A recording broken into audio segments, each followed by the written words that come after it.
What's up, everybody? I'm Grant Man. This is First Issue, First Impression, and today we're talking about Poe Dameron, #1. This is yet another book by Charles Soule, the guy we talked about last time with the Daredevil versus Punisher, and the guy that did the Civil War stuff last year.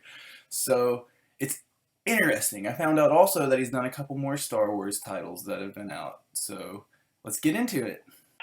One of my biggest complaints about The Force Awakens is that we just didn't get enough Poe Dameron. I loved that character. I thought he was awesome. I kind of see him as like the spiritual successor to Han Solo in this new series.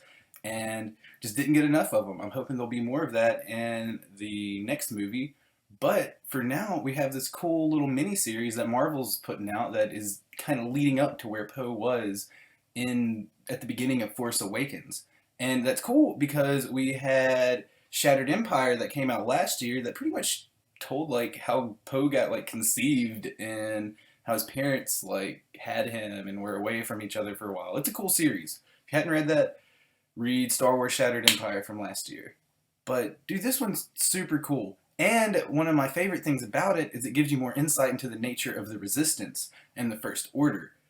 It tells you in this like opening scroll page that the First Order isn't that big. Like it's nowhere near the scale of the Empire.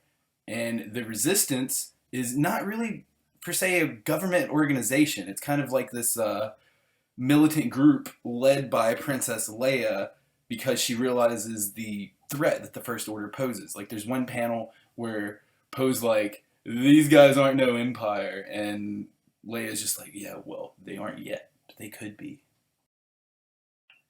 In this comic, we see Poe going after Lor San Tekka, who is that guy from the beginning of Force Awakens who has the map to Luke Skywalker. And man, see, he's got that connection to Luke Skywalker where he knows where he is, so he's got the bigger connection to the story. And my buddy Grayson had an interesting theory, and that's that that guy is on the planet Jakku to watch over Rey, kind of the same way that Obi-Wan was on Tatooine to watch over Luke Skywalker. And I thought that would be really nice. It would kind of like tie everything together and make it a good whole.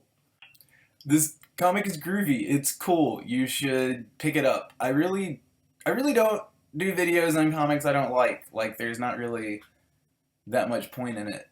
Like, I don't want to just like crap talk something. I want to be excited. I want to be pumped. So go out and get this. Go read Poe Dameron. It's only going to be like 5 issues. All these Star Wars books Marvel's been doing have been so good. So just do it. Why not get pumped on Star Wars? What else are you doing with your life?